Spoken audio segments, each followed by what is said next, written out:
Hi everyone, I'm Wincele. I use she, her pronouns. I'm the policy and research manager at Climate Exchange, and I will just pull up my slides, start the slideshow.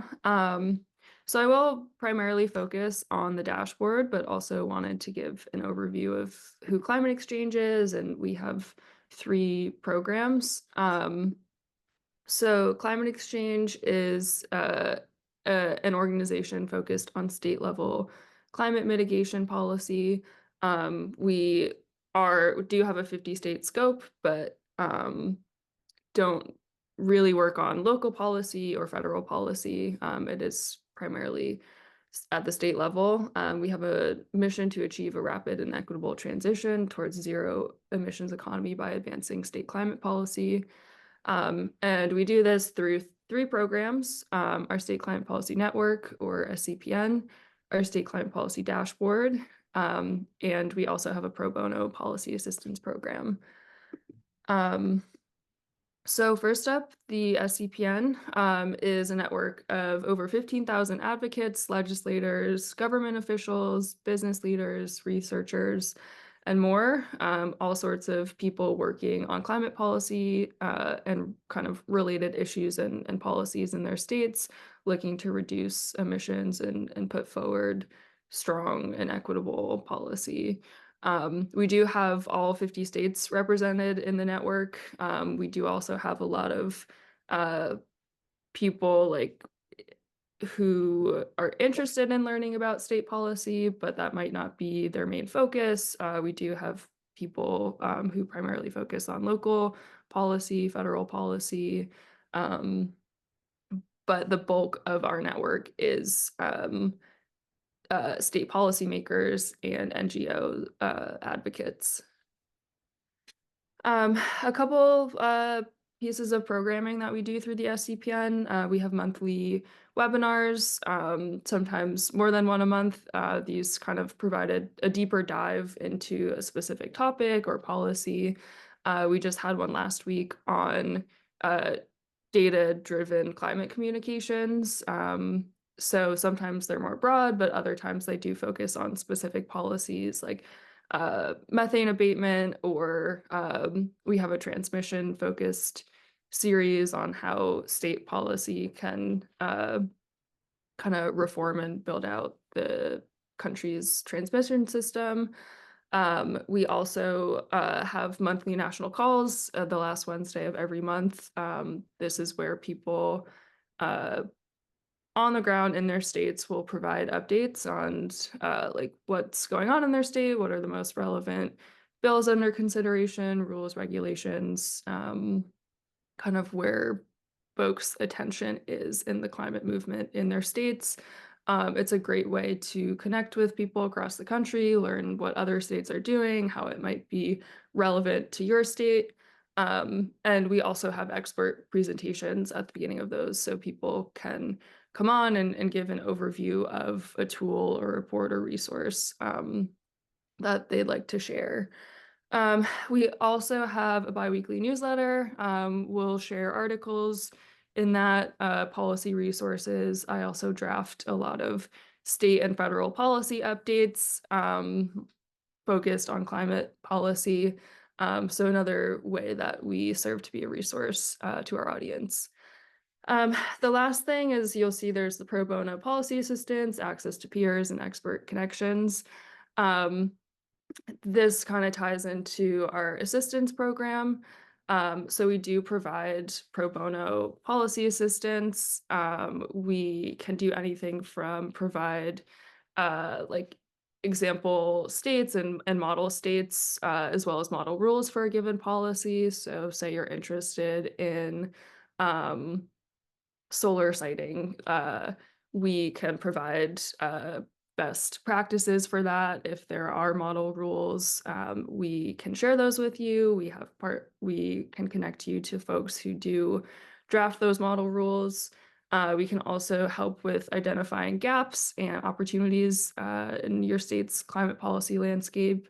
And then a big thing that we do through the network is provide connections to either experts or other people working in your state or in other states that have maybe like similar policy issues, maybe economic drivers, that type of thing. So the network and this assistance program is a great way to get connected to people in your state, get connected to experts, learn more about specific policies and topics. And we do also like to complete a lot of these requests ourselves. I've helped with landscape analyses, bill drafting, research to identify best practices, all those types of things. So you can email one of my colleagues, Kristen, who is our SCPN manager, or you can also on the dashboard website, you can directly request policy assistance through that. So I'll make sure you have the links and our contact information if you are interested.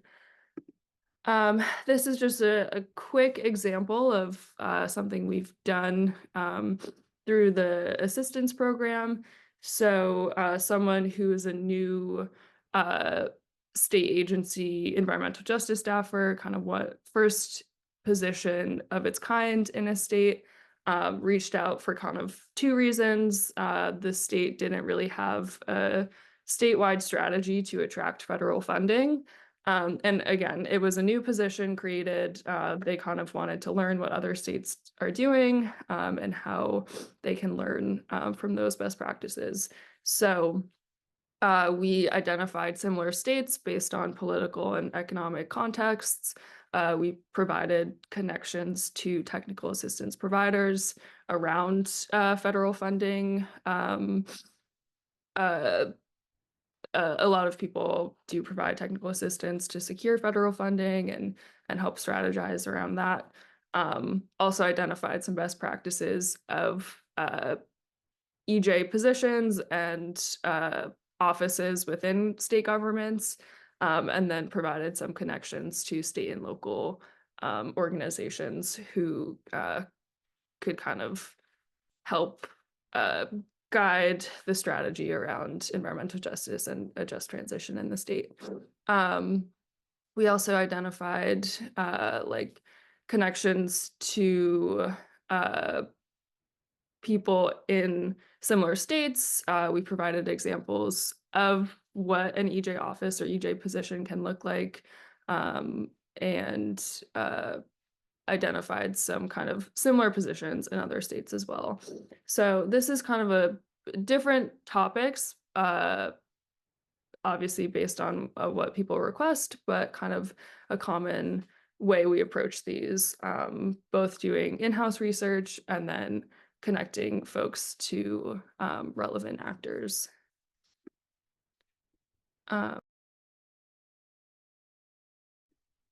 Okay, onto the dashboard. So the Climate Exchange also runs the state climate policy dashboard.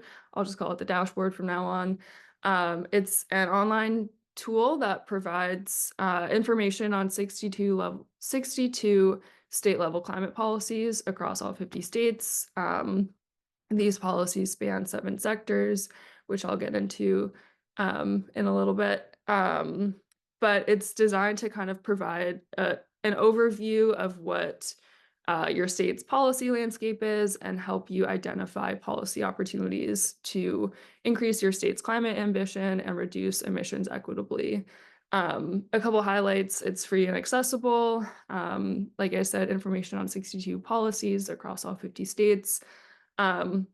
We do want this and make sure that it's regularly updated and it's accurate, it's ground truthed by folks in the network who are working directly on these policies and in their states.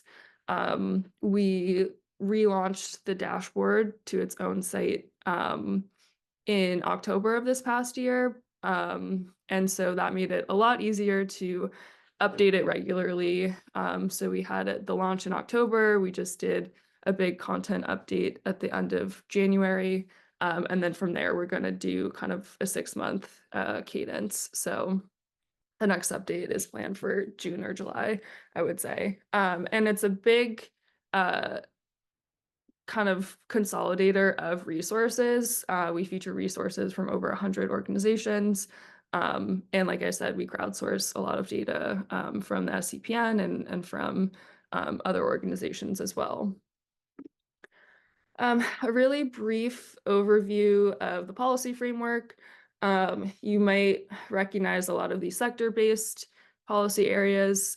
Climate governance and equity focuses on how states are setting emission reduction targets, how they're reporting on those, creating climate plans, building out state government capacity to address climate policy, environmental justice, how to integrate in EJ into climate policy, as well as a handful of just transition policies.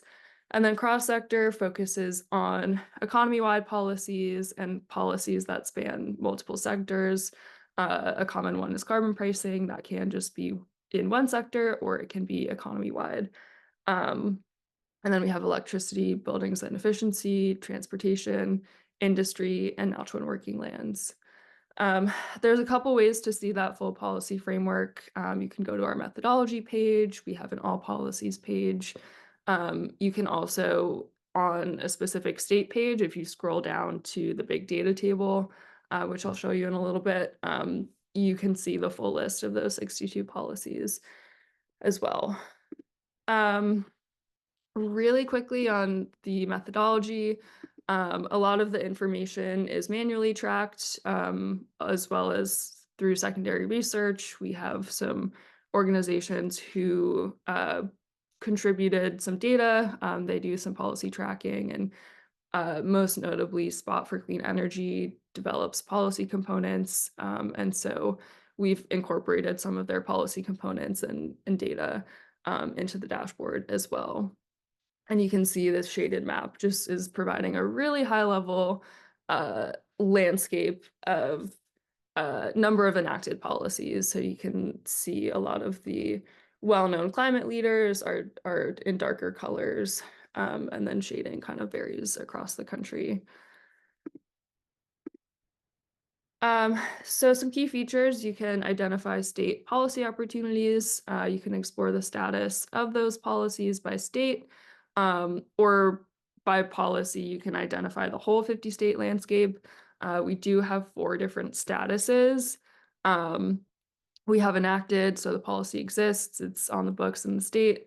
In progress is kind of, it's a policy that has been established, but maybe final rules or regulations or a plan is pending final approval.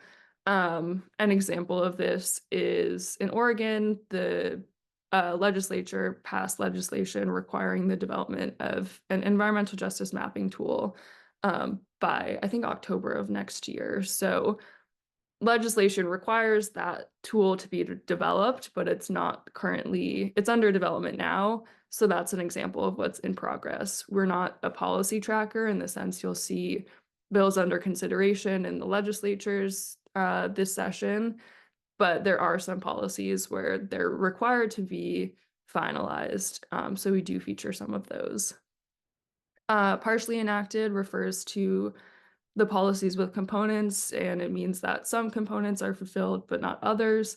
And then not enacted means it doesn't exist in the state. And that can either just be binary yes or no for the non-component based policies, or for components, it means that 0 components are enacted. You can also identify key policy opportunities. That's a feature we're going to be building out over time, kind of identifying the highest impact policies a state can either enact or increase their ambition for. You can sort and filter states and policies by status, by year, region, and more. And then we also provide state-specific summaries and establishing policies, and we link directly out to those. So before the dashboard, I found it really difficult to find all of the actual pieces of legislation, rules, and regulations that establish these policies. So we made it really easy for everyone to directly find those and view the policy text itself if interested. We also provide state level emission projections through 2050. This is using Energy Innovation and RMI's Energy Policy Simulator. Right now, business as usual projections are featured on the site for most pages, but as we build out the key policy opportunities, you'll be able to see um, how a state, if they enacted those opportunities, how the emission projections could change. We also provide a lot of resources to further your learning and understanding of the policies and how to enact them in your state. So we identify state examples. We have key resources listed on all policy pages. And then where they exist, we do also link out to model rules. So these are kind of template policies that you can fill in the blanks and adjust the language as needed and as desired, but really helps with a lot of that policy drafting. And as I mentioned, you can request technical assistance directly from Climate Exchange through the dashboard. That's both more of the policy and research examples I provided, and then connections to experts and advocates in your state. I think that's it for the slides. I'm also aware of the time, but I can briefly just walk through the dashboard, and I do also want to see where folks are, if I want to do an example.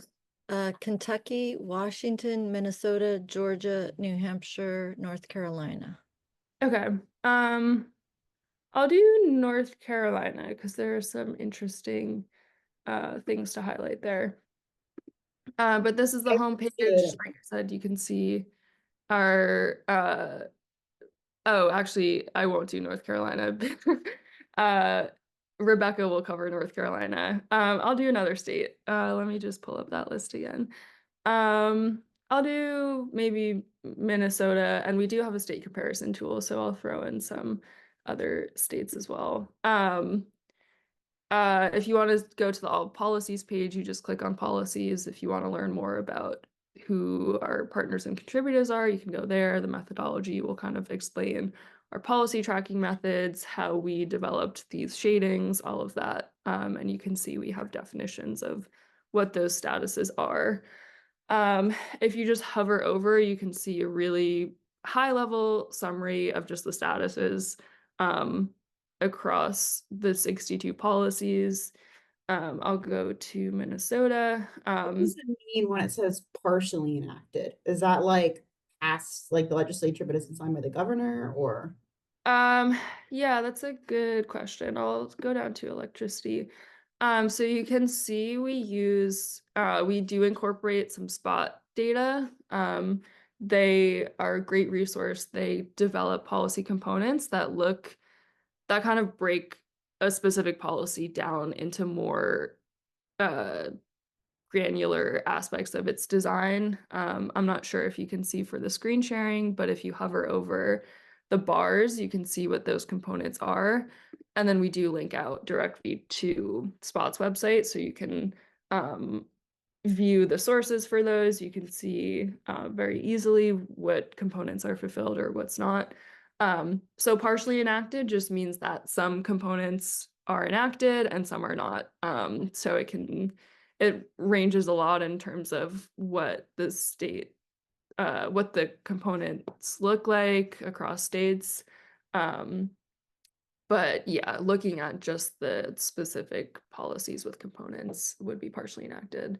So Ruby, you're looking right now at Minnesota's policies, right? So, and only of the renewable energy section or all related to climate? Yeah, so I just clicked electricity. If you wanted to only look at one policy area, you could click on these. So I clicked on electricity and it brought me down to the table. You can see it's only filtered by the electricity policy area. If I wanted to undo that, you could see it's a full list of the 62 policies. kind of presented in the order that I showed on the slides. So you can see, at least in climate governance and equity, the state is, it has most policies enacted. The state does have a green bank. It doesn't have carbon pricing. It has a clean energy standard. If you wanted to, you could filter by year enacted, seeing the most recent ones, 2024. You can also expand these rows, like I said, and see those specific, the policy description in the state, as well as we do link out directly to those pieces of legislation. If it's like a report or some type of tool, then we do link out to those as well. I'll go maybe to a policy page quickly. So we provide a brief summary of the policy. Here you can request that policy assistance. You can see the map across all 50 states and the status. This is one that's not component-based right now, so the only statuses are enacted or not enacted. Here are some key resources that kind of focus on emission reduction targets, how they can be designed well, kind of a lot of reports on how states are doing to meet those targets. We have some model states. Colorado, for example, is one of the only states that has targets every 5 years, starting 2025 through 2050. So that's a model state. And then also highlight some of the more ambitious states as well. Here is how you could see the full 50-state landscape. If you only wanted to see which ones are enacted, you could filter by that. You can expand all of them, see how they compare their targets, what their baseline years are, all of that. And then a nice feature is you can download this. If it's something that you've filtered, the download will only download like the table shown. So if you only wanted enacted, you could specifically download this table. If you wanted the full 50-state list, you could do that as well. And another thing that's nice is you'll see that the URLs also change as you filter and sort stuff. So if you wanted to share the list of the 25 states with targets, you could just directly copy this and share it, and the page will open up to this filter table. I will very, very quickly go over the state comparison tool because this is one of my favorite features. You can select up to 4 states and as many policies as you want and just see a side-by-side comparison. We also feature the model states and the model rules on this as well. So I remember Minnesota. I think, Washington, yep, Washington. Kentucky, and Georgia. Okay, cool. I'll do maybe buildings and electricity, maybe some climate governance and equity in there as well. I'll do just emission reduction targets as kind of a baseline policy, maybe clean energy standards. I will show maybe a component-based policy as well, and then I'll do maybe like PACE to get a broad sense of them. So this is a state comparison tool. It also has the customized URLs if you wanted to share those. And you'll see just a high-level side-by-side comparison between the 4 states and the policies I've selected. You can see the model states. If you wanted to click on that, it would bring you to a state page again. But you can see there is kind of a variety in what the programs are. Georgia most recently enacted PACE enabling legislation, whereas Kentucky, Minnesota, and Washington, their policies their PACE programs have been established for a while. Can you describe PACE just briefly for people? What is PACE? What does it do? It provides like clean energy financing that's tied to the property value. So it's kind of a financing mechanism to make like energy efficiency improvements. You can also see all the states have net metering partially enacted. Minnesota and Washington are kind of the farthest along, whereas in Georgia, the state's utilities are required to offer a net metering program, and distributed generation technologies are eligible, but they're missing a lot of the other components in the state. And lastly, I'll just highlight where they exist. We do also link directly out to the model rules. So if you were in Georgia and Kentucky and said my state doesn't have a clean energy standard or renewable portfolio standard, but we're interested in that, this model law, for example, could help with a lot of that baseline drafting and the model language in there. So I'll stop there. I'm happy to answer questions in the chat or time permitting at the end of that, but thank you so much. That was wonderful, Ruby. Thank you. Rebekah, will you start your screen share and Yep. I'll put up the poll. So yeah, hi guys, my name is Rebekah Mora. I am a senior policy analyst at the North Carolina Clean Energy. Oh, I'll put that like that. Hold on. I was like, well, there we go. Okay, that's better. I'm a senior policy analyst at the North Carolina Clean Energy Technology Center. And first, I'm going to go over kind of what the center does, and then I'm going to get into, like Ruby did, a kind of tutorial and quick run through of our database DSIRE. So first, the Clean Tech Center, we are an extension center of the College of Engineering at North Carolina State University. So we do public education outreach specifically related to clean energy. The center as a whole has its hands in a lot of pies. I'm on the policy team. We also have a training team, clean transportation, clean power and industrial efficiency, aka engineering. And then across all of those, we just do in general extension and engagement work. So like I said, I'm on the policy team, and we do legislative and regulatory analysis related to clean energy specifically. So we run the database of state incentives for renewables and efficiency, aka DSIRE. And then associated with DSIRE, we also have our DSIRE Insight subscription services and our 50 states reports. So like the climate dashboard, DSIRE is free to use. It's a public good. It was originally funded by the Department of Energy back in like the 1996, I think. And since then it's grown a lot, but like it's free for you guys to use, but it's not free for us to update. So that's where DSIRE Insight comes in. So that's our subscription service that looks at all of the pending legislation. So any bills that are introduced, any regulatory dockets that are ongoing, any proposed utility programs that haven't officially been decided yet or officially enacted goes into DSIRE Insight. And then once you actually, it's enacted or you have a decision and it's available for people to use or look at, then it can go into the full DSIRE database. Along with that, we also do customized research and analysis upon request, mainly for government entities or private corporations that are interested in clean energy policies across the US. Our training team does workforce development. So we host on-site and hybrid trainings related to clean energy.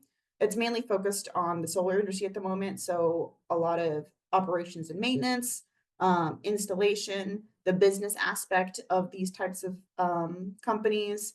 And then we also do, our trainings are also aligned with national standards and certificates. So you can take the courses to learn and then take the test and get your certificate. We also started a new course specifically now for solar and storage paired together. And we're actually also developing one specifically for electric vehicle charging stations. Next is our clean transportation team. So the clean transportation team is specifically dedicated to like electric vehicles and things like that. They do a lot of technical assistance and fleet advisory services, both for public and private fleets. So a lot of working with local governments, a lot of working with small companies to help them electrify their company or government fleets. They do a lot of education outreach. So they also usually about once a month hold a webinar on some sort of clean transportation issue. They do a lot of ride and drive events with the public. And then every August, they host the Sustainable Fleet Technology Conference here in Raleigh, in the Raleigh-Durham area, where fleet managers can come from across the country to kind of learn about what the situation is like with electrifying fleets. And then we have our engineering team, which we like to call CPI. And so CPI does a lot of the real technical assistance and analysis related to on-site energy and distributed generation. So they can do energy assessments, feasibility analyses, consulting studies. They get into the really nitty-gritty of actually helping clients get clean energy. And then we have our extension and engagement work, and that some of it is on the fee-for-service side. So a client comes to us and they pay us to do it for them. But a majority of it is actually through grant work, whether it's federal grants or state level grants. So this is a list of all of the current major grants that we are on. There's other grants that aren't listed here that are still running, and there's lots of grants that have finished already. Just to pick out a few, so the one at the top is with our engineering team, and that's the Technical Assistance Partnership, or the TAP. So they provide free technical assistance to commercial and industrial customers who want on-site generation. Our engineering team also works with farmers to help them apply for USDA funding for on-site generation.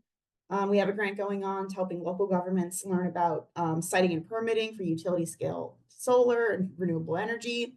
We are part of the Solar for All Coalition for North Carolina. And Solar for All is run by the EPA through, I think it was either IRA or BIL funding, can never remember. And that's specifically dedicated to providing incentives for low-income customers and customers who live in multifamily homes so they can get rooftop solar or community solar. Our transportation team works with the Clean Cities Coalition, helping local governments across the Southeast meet the Clean City Standard. We also are working on I'm working personally on a grant that's looking for community resilience using solar plus storage microgrids. And so we're working with around 10 communities across the state.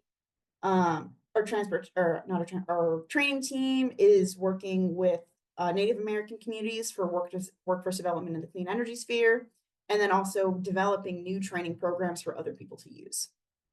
So that's a lot, I know. But I feel like it was really important for you guys to understand that we do a lot of things in this sphere, and so much of it is specifically extension and engagement work. So when it comes to DSIRE, this is our contact information. So when it comes to DSIRE, so like I said before, DSIRE is a free online tool for people to use. And I'm not going to go here. There we go. You guys can see this? Okay, cool. So this is the DSIRE website. It provides information on policies and programs related to clean energy across the US. So it's not just the national level, but like the Climate Exchange Dashboard, it's also at the state level. And then we even have utility level programs, and if big enough, some municipal level programs. So you can search by state by clicking on the map, and you can see on the map how many programs might apply to a state. So Mississippi has 23, Kentucky has 33, North Carolina has 71, California has 158. So you can actually click on a state and see all of those states' policies. It's like, I'll go to North Carolina, you know. And then on the state websites, we have kind of a large summary of kind of the major programs in that state. So energy efficiency, renewable portfolio standards, footnotes, and you can scroll down and you can see the list of all of the programs within the state. And programs are sorted by what the name is.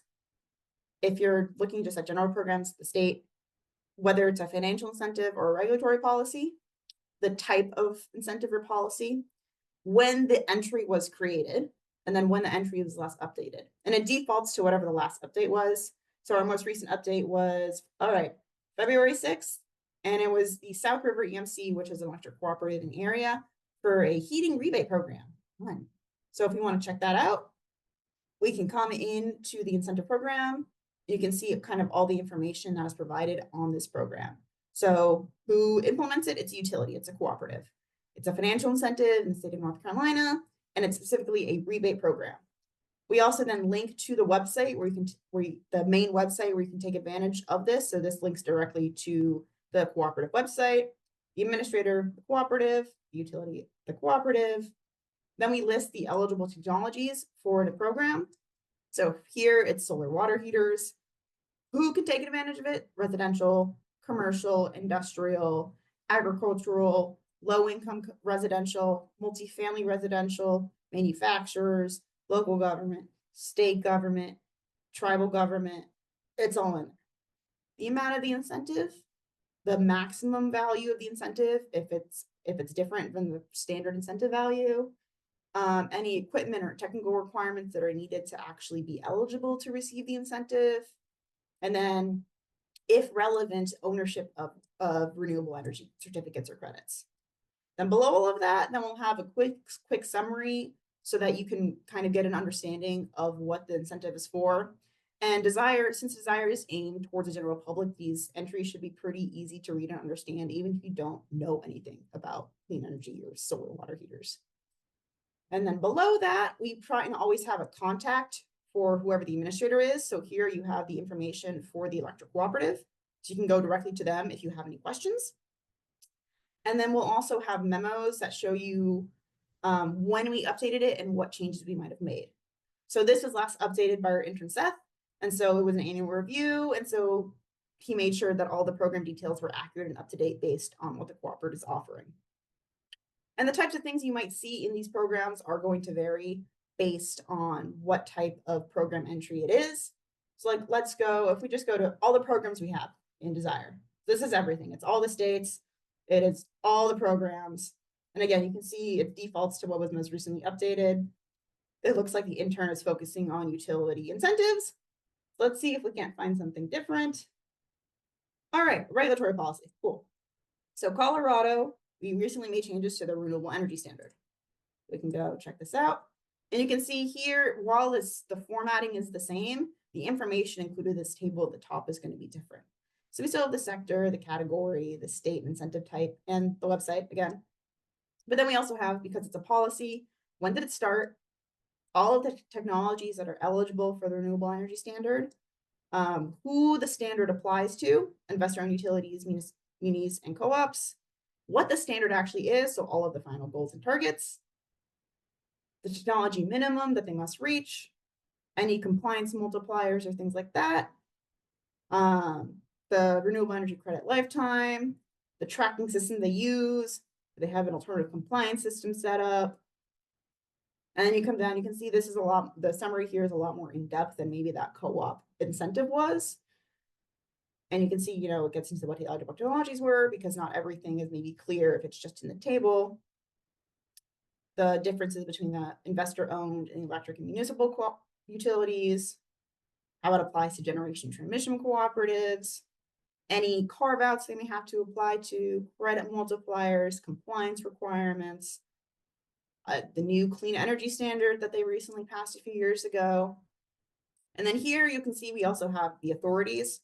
So the cooperative, because it's cooperative, it doesn't have any legal standards or requirements that it has to meet or comply with. So we didn't have any authorities there. But with things like regulatory policies or financial incentives that are mandated by regulatory commissions or legislatures, we'll have the authorities in place. So you can go directly to the statutes to see exactly what it is. And here we even have, executive orders.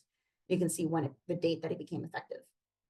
And scrolling down again and again, we have the contact information and the memos. You can see we updated it like 5 days ago, and we added the section on the clean energy standard at the bottom. And so that's kind of what this entries look like. As for the actual types of entries, we have a lot. So you can sort by the technology type that's available. So maybe you're only interested in, solar energy incentives. Maybe you only want to look at, requirements for building efficiency. So you can choose the type of technology you want based on all of that. You can choose the date that it was updated, that the program was most recently updated, or if we have it, the expiration date of a program. Categories, again, basic, financial incentive, regulatory policy. Then the program type, of which, again, we have a lot. We even have PACE financing, so we can actually get into that one if we want, as a comparison, going down still. Can So we I have a lot of request? Yep, go ahead. Could Go we for it. look for a New York water heater? A friend's water heater just broke. Yeah, we can totally do that. See So- what she can do. Yep. So we want state, and then we can actually search here because I don't want to scroll again. And go New York. And then okay, you apply that. To apply one, it's an old website. We're trying to get it updated. But It's you gotta amazing. you gotta go through the cycle. All right, and then we said technology. So I think a water heater should be under energy efficiency. Let me see. Water heater, there we go. Actually, this might be helpful. Hold on. Do you know your friend's zip code or like a New York zip code? Yeah, it's 10463. All right. So Oh going my back to the God. page, you can search by zip code 106 463. 463. All right. So yeah, you can search by zip code for specific, because again, remember we have local and utility level programs. So if you're like, well, I don't care about, utility programs for utility that isn't for me, you can filter those out. So look, now we have 74 programs that match this. And it's all New York. And now this zip code will be saved once I apply the filter for, I forgot where it was, water heaters. And now we have 15 programs. So you can see here, we do have federal programs mixed in, so just make sure to be careful because all federal programs are going to be eligible across the US. So they're going to show up for every single zip code in every single state. So let's say I want to just see only ones that are from the state or city of New York. All right. So we have a rebate program with NYSERDA, which is an assisted home performance with Energy Star. Let's see what that's about. All right. So we got an incentive that can cover 50% of costs for, let's see, grants for low-income homeowners in single and multifamily buildings for 50% of costs for energy efficiency improvements. And so if this applies to your friend, she can go straight to the website to see exactly what is available for her at this NYSERDA program. But yeah, that is one thing that I think is important is you can search by zip code, you can search by state, you can search by the implementing sector of a program. So is it administered by the federal government, a local government, nonprofit, a state or utility? The eligible sector. So we have it split mainly into residential and non-residential. So we cover just all residential, standard, single family, multifamily, low income, things that are specific to senior citizens.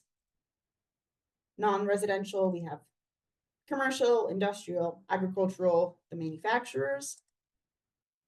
Can we do something with agriculture? Yeah.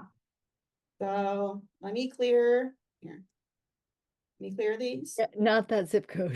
Yeah, not the zip code. So now this is back to the main program, and I have it sorted by state now. So Alaska shows up first. So you said agricultural, right? So Yep. eligible sector, non-residential, business, agricultural programs. So we have 400 programs where someone in the agricultural sector is eligible to participate in. So okay, we have Alaska. So they've got a sustainable alternative power program. Alaska has net metering rules that allow for agricultural customers. Alabama agricultural customers are eligible for Alabama's PACE program. So you have a lot of things that you can search up. Yeah, and then again, you can search by state, technology type, and then coverage area. I think that's a zip code. So that's all just, that's just the main part of the website. Like with the climate exchange dashboard, there's lots of other things you can take advantage of. Stacy has a question. Stacy, what state are you from? Can you put in the state? If you filter by county, does it only pull county specific? She's in Arizona. Okay. Does it only pull county specific or also the state the county is in? So in other words, if you put in county, do you lose your state incentives? So do something in Arizona. I need an Arizona zip code. Yeah, put in his Arizona zip code, Stacy. I can't, you're having to tell to me because I can't see. Yes, I will. 86305. All right, searching. All right. So it looks like, so it is going to be statewide. So you'll still, because when you put in the zip code, it's going to give you anything that zip code can take advantage of. So that includes anything that is only local specific. It includes federal programs, and it also includes state level programs. So let me see if the zip code has anything like, yeah, like here, like if there's APS, the Arizona Public Service Utility. And so it has those in there because you can take advantage of those. Yeah, and then we don't always have the zip code listed in a program just because sometimes it can be very difficult for us. We're a team of 7 people. We don't have zip codes memorized for every single utility and municipality in the country. But we do try to, when it's a local utility program, to kind of put those in there. But yeah, so when you search by zip code, it will always include statewide and nationwide programs. If you're like, wow, that's a lot of information, we have summary maps. So for these summary maps, you can choose a program. Let's go building energy codes. And you can see how many states have an incentive in DSIRE for building energy codes. Illinois has 1, Washington has 1, Texas has 9. You can even sort by technology, which I'm not going to do because it's building energy codes. Then you can actually export the map out if you want. Oh, I've never actually messed around with this part before. And here under the summary tables, which you can find under the overarching programs tab, you can see these are all the incentive types that we have. And if you click one, okay, we want a bond program, right? Now we can see all the bond programs that we have listed in DSIRE, which is pretty cool. But now I want to show you guys all the resources that we have. So this is just the overarching resource views. We have a list of all the publications and presentations that we've done as a team. So these are all like the PowerPoints where we presented at conferences over the past year, of which again, what I use all the time is our detailed summary maps. And so these are kind of annually updated maps that provide information on one specific policy. So let's go with energy source targets, because that's coming in new. You can download it as a PowerPoint or a PDF. We're going to do PDF because that's easier. And so here we have the map of states that have energy storage targets as of September 2024. It's colored in if it has a target, and we also have the final target there available. So this is a pretty new program that a new policy type we've been seeing recently. So it's always interesting to see like what states are adopting it. Along with the summary map, we also have a list under other resources of kind of similar organizations that you can take advantage of or look into related to clean energy, national, federal, state, regional, international, and then other energy tools you can use. We should probably put yours on there, actually. I'll think about it. I'll bring it up to the team so we can get the climate exchange dashboard on there. And then if you look, I think under help and support, if you're like, I don't know what you're talking about, we have our frequently asked questions, and we even have a glossary of all of the programs. So like we were bringing up PACE before, right? So here, if you're like, I don't know what PACE financing is, now you can find out what it is, what happened, Google it. You can find out what a loan program is. You can find out here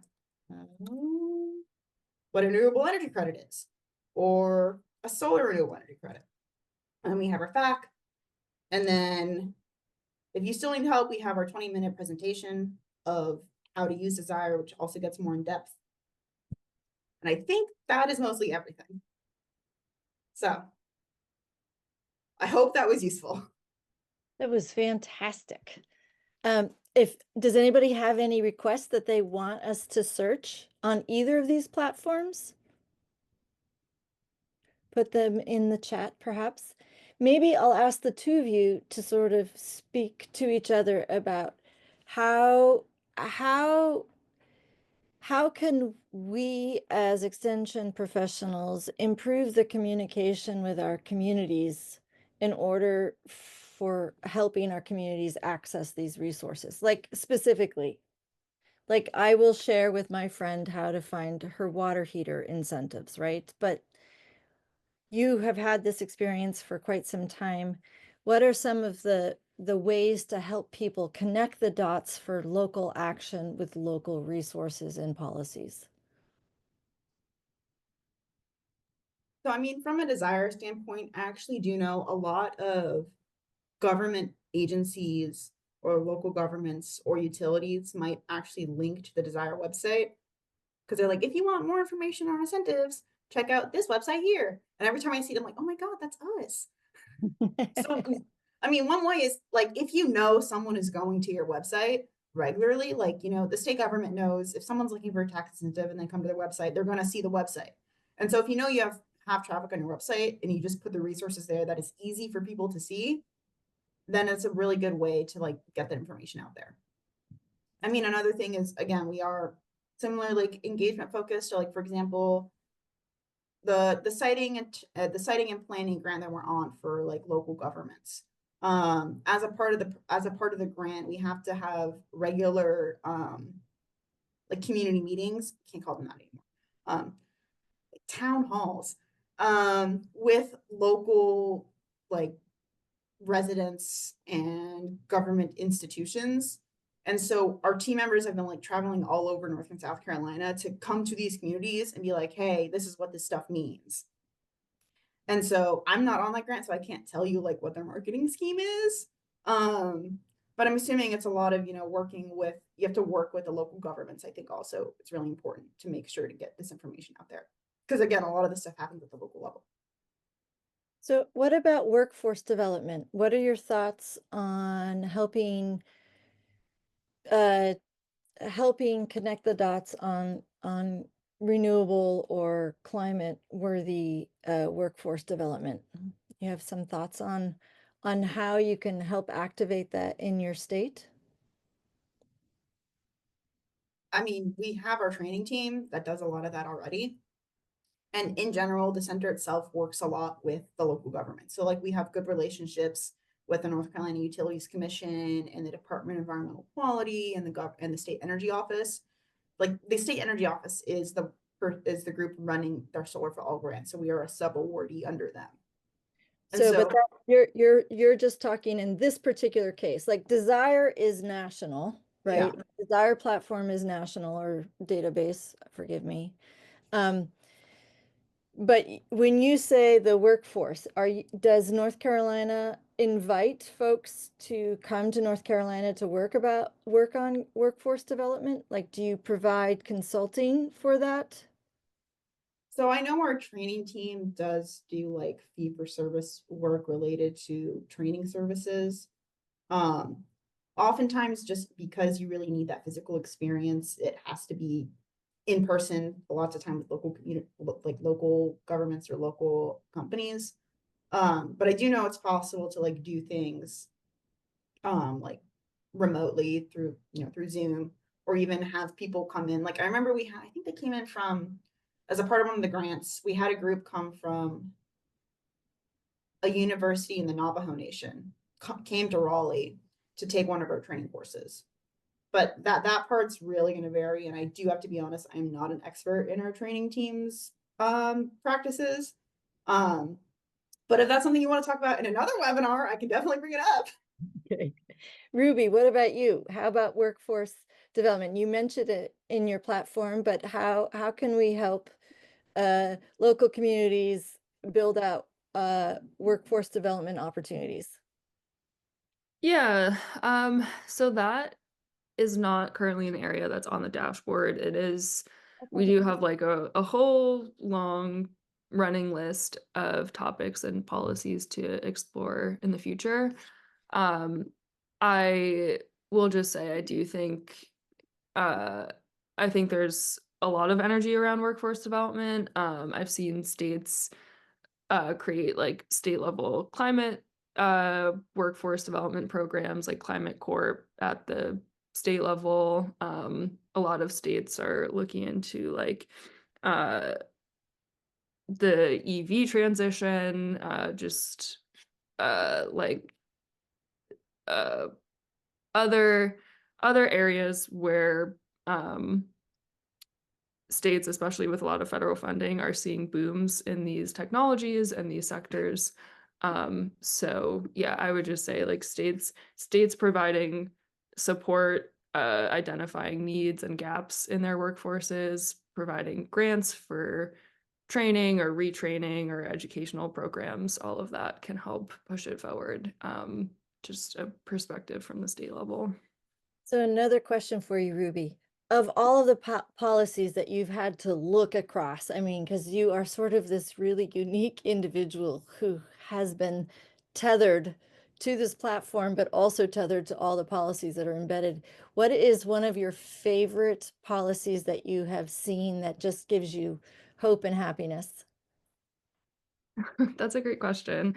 I think seeing how states are trying to incorporate a lot more environmental justice positions and policies into their like climate policy framework almost. Like the last 5-6 years or so, we've seen a lot of states create EJ positions, EJ offices, update or define environmental justice communities, develop tools to identify them, all of that. And I do think the Federal Justice 40 initiative also played a big role in that, but now it's really up to states and local communities to continue pushing environmental justice and making sure that that's a mainstream movement and concern.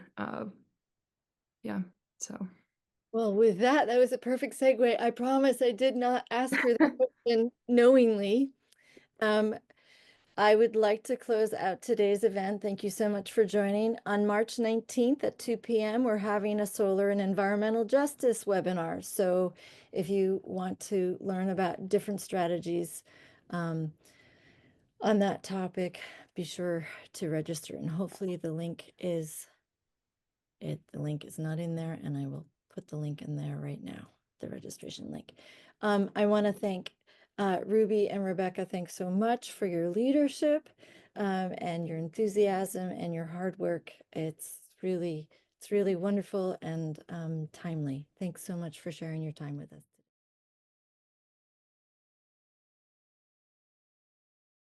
This has been a production of Cornell University, on the web at cornell.edu.